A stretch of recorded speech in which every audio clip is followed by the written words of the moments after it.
할렐루야, 반갑습니다. 오늘은 주님만 의지해야 하는 이유라고 하는 제목으로 우리가 새벽 시간 하나님 말씀을 듣겠습니다. 우리 인간이 어떤 존재냐라고 얘기했을 때 다양한 견해들이 있지만 성경에서는 우리에게 죄인이다, 그리고 하나님 앞에서 도저히 의로움이라고 하는 찾아볼 수 없는 존재다라고 하는 것이 우리 인간의 성경에서 말하는 정체성입니다. 우리 인간은 잘하다가 한두 번 넘어지는 실수하는 존재가 아니라 아예 처음부터 죄인이요 의를 행할 만한 힘이 없는 그런 연약한 존재다라고 하는 것을 계속해서 우리에게 말씀해주고 있고 또 드러내 보여주고 있습니다. 저희가 구약 성경을 읽다 보면 계속 같은 내용이 이렇게 반복되는 것 같은 것을 이렇게 느끼게 되는데, 그게 바로 뭐냐면 하나님께서는 사랑하셔서 왕을 세우시고 은혜를 베풀어 주셨는데 그 왕들은 죄를 지었고, 그러다 보니까 하나님은 또 그를 회개케 하기 위해서 선지자를 보내고, 그 선지자를 보내도 안 들으니까 결국 심판하시고, 또 다른 왕을 세웠는데 똑같은 일이 반복되고. 사실 성경이 어떨 때는 좀 은혜롭기도 하지만 약간 우리에게 지루하게 느껴지는 이유가 이 패턴이 계속해서 반복이 된다는 것입니다. 저희가 지금 열왕기상 말씀을 듣고 있는데 북쪽의 이스라엘 왕도 그렇고 남쪽의 이스라엘 왕들도 그렇고 지금 이 패턴이 계속 반복이 됩니다. 오늘 본문에 나오는 이 바아사 왕, 북쪽의 이스라엘 왕도 지금 마찬가지입니다. 그는 북쪽의 세 번째 왕임에도 불구하고 그가 또 하나님 앞에서 범죄하여 하나님의 심판을 받게 되는 내용이 기록이 되어 있습니다. 오늘 본문은 여호와의 말씀이 바아사에게 이제 선포되는 그 장면인데, 사실 이 바아사는 여러분 아시는 것처럼 그 여로보암의 아들 나답을 죽이고 왕이 된 사람입니다. 그래서 그 여로보암에게 하셨던 하나님의 경고가 실제로 이 바아사라고 하는 칼을 통해서 성취되어서 여로보암의 그 집의 모든 남자들이 다 죽임을 당해서 결국 하나님의 심판을 받는, 그래서 이 바아사가 하나님의 심판의 도구로 쓰임을 받는 그런 일들이 우리 구약 성경, 특별히 북쪽 이스라엘 왕조에서 일어나게 되었습니다. 그럼에도 불구하고 이 바아사는 하나님의 뜻대로 살지 못하고 계속해서 이 여로보암이 했던 짓과 똑같은 짓을 하게 되는 거예요. 그래서 하나님께서는 이번에 또다시 선지자를 불러서 그를 깨우치게 하시는데, 그가 바로 누구냐면 이 예후입니다. 이 예후는 아버지가 하나니라고 하는 선지자였어요. 아버지도 선지자고 또 아들도 선지자가 됐는데, 이 아버지가 그 유다의 왕, 남쪽 유다의 왕 아사의 그 실책을 경고하다가 옥에 갇힌 사람이 바로 누구냐면 하나니입니다. 그런데 그 아들 예후에게 또 말씀이 임해가지고 하나님의 말씀을 전하라고 그러는데, 이번에는 어디로 가서 전하라고 얘기하냐면 북쪽의 왕 바아사에 가가지고 그에게 하나님의 말씀을 전하라 라고 하는 그런 하나님의 메시지를 듣게 됩니다.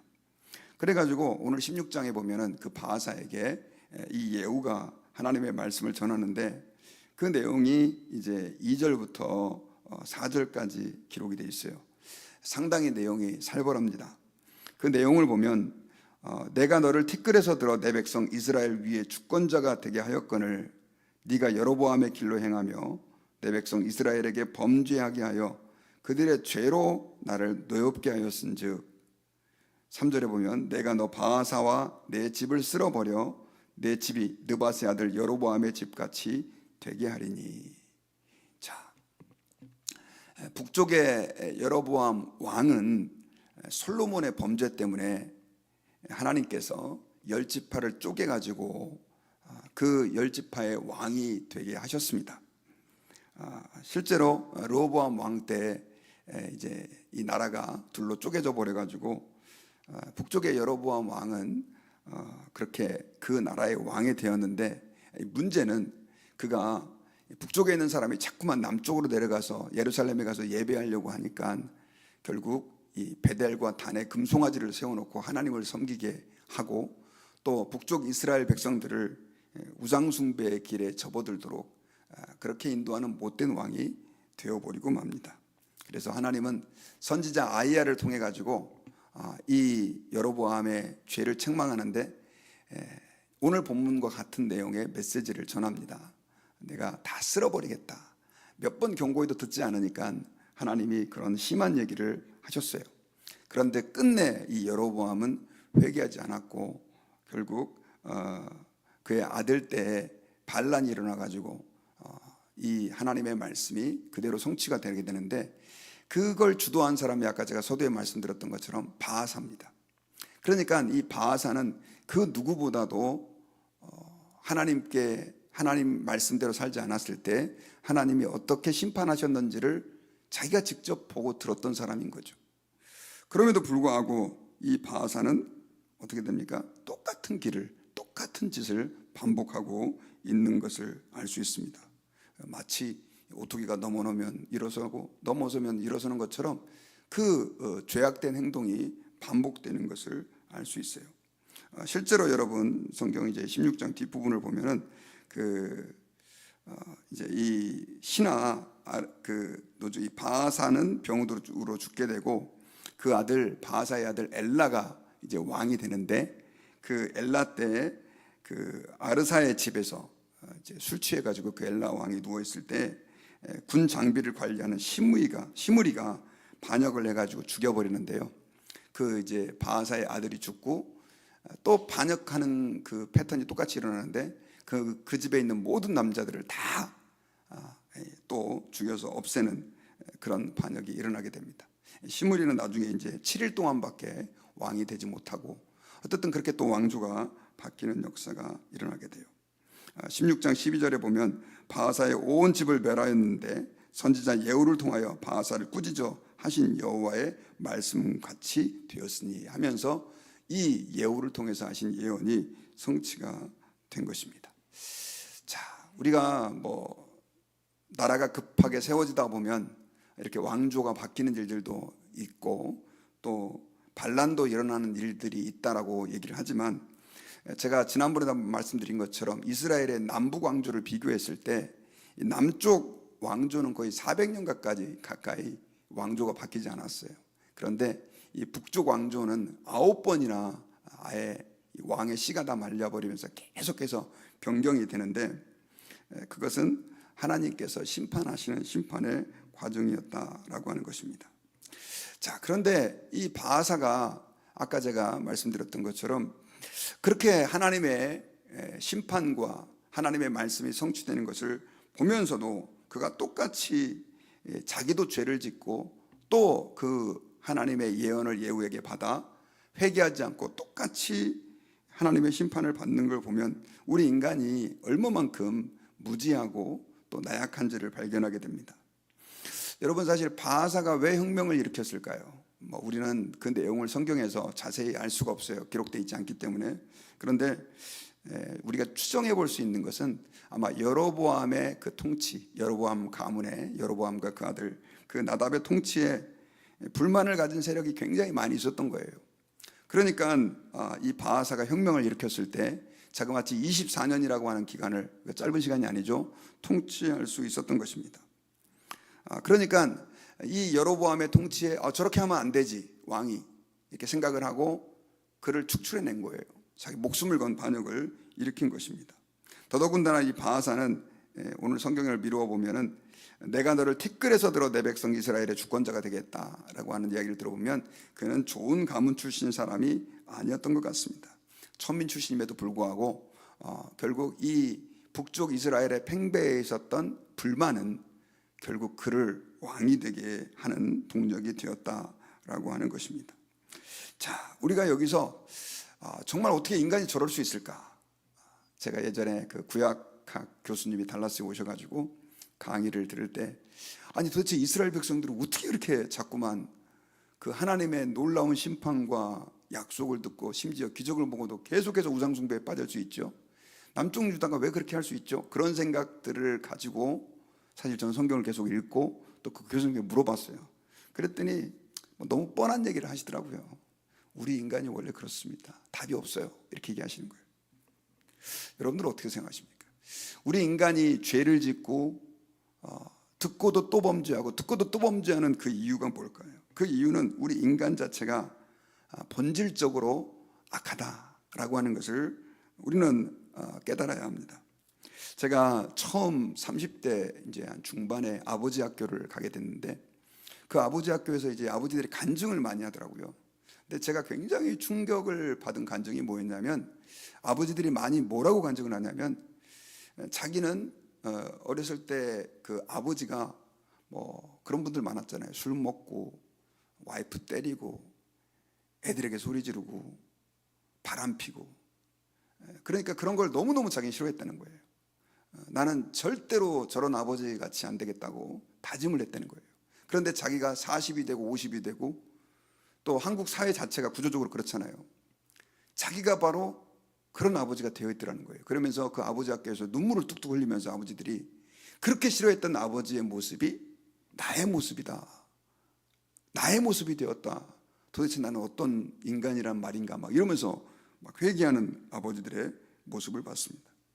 뭐 남자분들은 또 아시겠지만 군대에서 이렇게 그 고참 아주 힘들게 하는 괴롭히는 고참들이 있을 때 정말 왜 저렇게 그 쫄병들을 못 살게 구는지 나는 군대 고참이 되면 절대 안 그래야지 하는데 그런 사람이 나중에는 또 고참이 돼가지고 또 이 쫄병들을 괴롭히는 사람들이 더 괴롭히는 사람들이 있단 말이죠. 여러분 그건 뭘 얘기하느냐면요, 우리 인간이 내 의지만 가지고는 선한 행위를 할 수 없다라고 하는 것을 보여주는 것입니다. 여러분 사람들에게는 선한 욕망들은 있어요. 하나님을 기쁘시게 하고 의로운 길을 살아가고 싶은 그런 마음이 있다는 것이죠. 하지만 이게 안 되는 겁니다. 제가 지난주에 성경을 읽다가 예레미야 41장에서 이런 내용을 좀 보게 됐습니다. 이스라엘 백성들이 바벨론에 의해서 이스라엘 왕국이 함락되던 그때에 있었던 일입니다. 바벨론의 왕이 이제 예루살렘 총독으로 그다랴라고 하는 사람을 세웠는데 이때 이스마엘이라고 하는 사람이 그 이스라엘 백성들의 의지하고는 상관없이 그다랴를 암살하게 됩니다. 그리고 이 이스마엘이라고 하는 사람이 그 백성들을 다 포로로 삼아가지고 암몬에 넘겨주려고 해요. 그래가지고 그때 그 이스라엘 그 고관들이었던 요한왕과 군대 장관들이 그 이스마엘을 진압을 하려고 합니다. 왜냐하면 이거 그대로 놔뒀다가는 바벨론 왕이 아예 자기들을 다 몰살시킬 걸 두려워하게 된 거죠. 그래가지고 어쨌든 그 포로들을 이제 이렇게 다 말 그대로 구해내죠. 그리고 나서 이제 어느 정도 평정은 됐는데 문제는 이 그달랴가 이스마엘에 의해서 살해를 됐으니까 바벨론이 이걸 보고 가만히 안 있을 거라고 생각을 한 겁니다. 두려워진 거예요. 그래가지고 이거 지금 우리가 여기 있다가는 다 죽게 생겼으니까 이집트로 피난을 가자 이런 식으로 이제 의견이 모아진 겁니다. 근데 그때 예레미야 선지자가 있었어요. 그래서 이 요한왕과 그 이스라엘의 그 군 지휘관들은 그럼 예레미야에게 하나님의 뜻을 한번 물어보자. 하나님께서 뭘 우리에게 말씀하시는가? 그래가지고 그 예레미야서 42장 3절에 보면 당신의 하나님 여호와께서 우리가 마땅히 갈 길과 할 일을 보이시기를 원합니다 하면서 예레미야에게 하나님의 뜻을 물어봅니다. 그러면서 그들이 뭐라고 얘기를 하냐면요, 우리가 당신을 우리 하나님 여호와께 보내면 그의 목소리가 우리에게 좋든지 좋지 않든지를 막론하고 순종하려 함이라. 우리가 우리 하나님 여호와의 목소리를 순종하면 우리에게 복이 있으리라. 자, 무슨 얘기까지 하냐면 당신이 하나님의 뜻을 물어봐서 그 하나님의 뜻을 우리에게 얘기해 주면 우리가 비록 그게 우리 마음에 안 들어도 순종하겠다는 거예요. 대단하지 않습니까, 여러분? 여러분들도 또 우리 모두가 다 그런 믿음을 가질 수 있기를 바랍니다. 그런데 이제 예레미야가 하나님 앞에 가가지고 기도를 했는데 10일 만에 하나님이 응답을 해주셨어요. 뭐라고 응답을 해주셨냐면 애굽으로 가지 말고 여기 머물러 있어라. 애굽으로 피난 가지 말아라. 그러면 너희를 세우고 헐지 않을 것이다. 애굽으로 간다고 한다면 하나님의 칼이 너희들을 심판할 것이다. 이렇게 예언을 했어요. 자, 그러면 우리 같으면 어떻게 해야 됩니까, 여러분? 아멘 하고 거기에 있어야 되는데 이 요한왕과 군대 장관들은 그 말에 순종하지 않고 이집트로, 애굽으로 도망을 갑니다. 이게 참 기가 막히죠. 하나님 말씀에 좋든지 좋지 않든지 순종하겠습니다. 제가 이게 성경을 읽다가 이게 너무 마음에 들어가지고 형광펜으로 딱 이렇게 줄을 그어놨어요. 와, 이거 너무 멋있는 신앙 고백이다. 나도 하나님 말씀에 내 마음에 안 들어도 순종해야 되겠다, 이렇게 생각을 했는데 결국 그들은 그 말씀에 좋든지 싫든지 순종하겠습니다라고 말은 했지만 자기 길을 가는 거예요. 여러분, 성경이 우리에게 하나님은 은혜로운 하나님입니다, 자비하신 하나님입니다 라고 하는 걸 계속해서 보여주지만 한 가지 또 우리에게 강조해서 말씀해 주고 있는 게 뭐냐면, 그것은 우리는 약한 존재요 악한 존재다라고 하는 것을 계속해서 반복해서 말씀하고 있습니다. 우리의 노력과 의를 가지고는 결코 하나님 앞에서 주님이 기뻐하는 삶을 살 수 없다는 거예요. 하나님이 우리에게 예수님을 보내주신 이유가 뭐냐? 그 이유는 우리가 악하고 약하기 때문에, 내 힘대로 하나님의 의에 이룰 수 없기 때문에 하나님은 예수님을 보내주셨고요, 예수님을 믿는 자들도 예수님을 믿는 그 믿음만 가지고 하나님을 기쁘시게 하는 삶을 살 수 없기 때문에 하나님은 우리에게 성령님을 보내주셨습니다. 그래서 그 성령의 인도하심 가운데 우리가 하나님을 기쁘시게 하고 하나님의 뜻대로 살 수 있도록 하나님이 은혜를 베풀어 준 거죠. 그러니까 우리가 이걸 기억해야 됩니다. 내가 이 땅에서 무언가 0.11, 0.001%라도 하나님을 기쁘시게 할 수 있다라고 하는 것은 내 힘으로 하는 게 아니라 주님의 힘으로 하는 것입니다. 우리가 여러분 하나님 아버지 앞에서 오직 주님만 의지해야 되는 이유가 뭐냐? 그 이유는 우리 인간은 죄와 허물로 부패한 존재이고요, 하나님을 기쁘시게 할 힘이 없는 존재라고 하는 것입니다.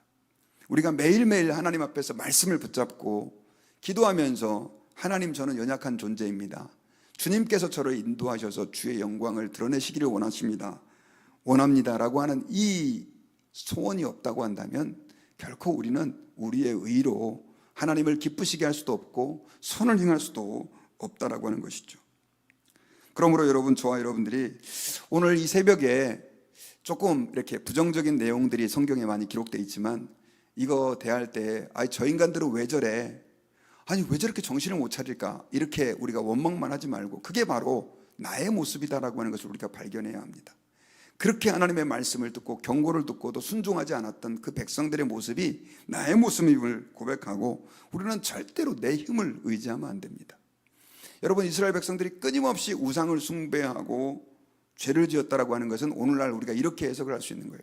우리가 하나님을 그렇게 의지하지 않고 자꾸만 내 힘이나 혹은 세상의 물질이라든가 누군가의 세상 하나님 말고 다른 것의 도움을 우리는 의지하려고 하는 경향들을 가지고 있다라고 하는 것을 우리가 인정하고 우리의 모든 삶이 하나님의 은혜로 주님의 섭리로 될 수 있다라고 하는 것을 고백하며 주님을 의지해야 할 것입니다. 여러분들의 가정, 자녀들의 문제들, 그 뭐 내 힘으로 되는 게 있습니까, 여러분? 안 되죠. 그리고 여러분들의 직장, 내 힘으로 안 되죠. 내가 열심히 한다고 해서 그게 결국 성공의 보장길이 되는 것이 아니에요.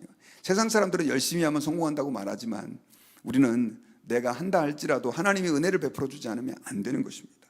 당연히 우리 교회도 마찬가지죠.